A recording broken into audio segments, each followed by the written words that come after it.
చూద్దాం. తెలంగాణ ఇరిగేషన్ శాఖ మాజీ ఈఎన్సీ మురళీధర్ రావును ఏసీబీ అధికారులు అదుపులోకి తీసుకున్నారు.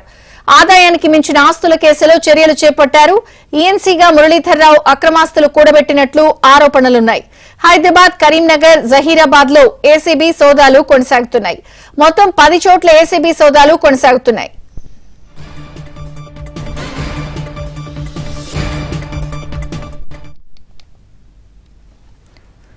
తెలంగాణ ఇరిగేషన్ శాఖ మాజీ ఈఎన్సీ మురళీధర్ రావును ఏసీబీ అధికారులు అదుపులోకి తీసుకున్నారు. ఆదాయానికి మించిన ఆస్తుల కేసులో ఆయనపై చర్యలు చేపట్టారు. పూర్తి వివరాలు మా ప్రతినిధి ప్రవీణ్ అందిస్తారు. ప్రవీణ్, నీటిపారుదల శాఖ రిటైర్డ్ ఇంజనీరింగ్ చీఫ్ మురళీధర్ రావును కొద్ది నిమిషాల క్రితమే ఏసీబీ అధికారులు బంజారా హిల్స్ లోని తన నివాసంలో అదుపులోకి తీసుకున్నటువంటి పరిస్థితి కనపడుతుంది. ఆదాయానికి మించినటువంటి ఆస్తుల కేసులో అతన్ని అరెస్ట్ చేశారు. ప్రస్తుతం అయితే మాత్రం 10 ప్రాంతాల్లో ఏసీబీ సోదాలు కొనసాగిస్తున్నారు. హైదరాబాద్, కరీంనగర్, జహీరాబాద్ లో ఏసీబీ అధికారులు కూడా సోదాలు చేస్తున్నటువంటి పరిస్థితి అయితే స్పష్టంగా కనపడుతుంది.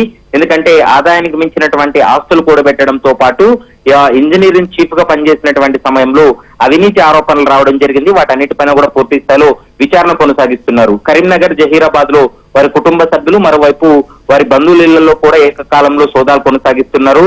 ముఖ్యంగా మురళీధర్ రావు యొక్క ఆస్తులన్నీ కూడా బినామీ పేర్ల మీద ఉన్నాయనేటువంటి అంశాన్ని ఏసీబీ గుర్తించింది. ప్రస్తుతం అయితే అతన్ని ప్రశ్నిస్తున్నటువంటి పరిస్థితి కనపడుతుంది. ఈ రోజు రిమాండ్ చేసిన తర్వాత అతని బ్యాంక్ లాకర్లను కూడా గుర్తించేటువంటి అవకాశం ఉంటుంది. ఎంత పెద్ద మొత్తంలో ఆదాయానికి మించినటువంటి ఆస్తులు ఉన్నాయనేటువంటి అంశాన్ని విచారణ పూర్తయిన తర్వాత ఒక అంచనాకు వచ్చేటువంటి అవకాశం అయితే కనపడుతుంది. ఇప్పటి వరకు ప్రాథమిక అంచనా అయితే మాత్రం దాదాపు 100 కోట్లకు పైగానే ఆస్తులు కూడబెట్టినట్లు ఒక అంచనాకు వచ్చినప్పటికీ కూడా అన్ని కోణాల్లో దర్యాప్తు జరిపి బినామీ ఆస్తులకు సంబంధించి కూడా ఆధారాలు సేకరించిన తర్వాతనే దానిపైన ఒక అంచనాకు వచ్చేటువంటి అవకాశం ఉంటుంది. ప్రస్తుతం 10 ప్రాంతాల్లో ఏసీబీ సోదాలు అయితే కొనసాగుతున్నాయని చెప్పుకోవచ్చు. విజయ చంద్రిక.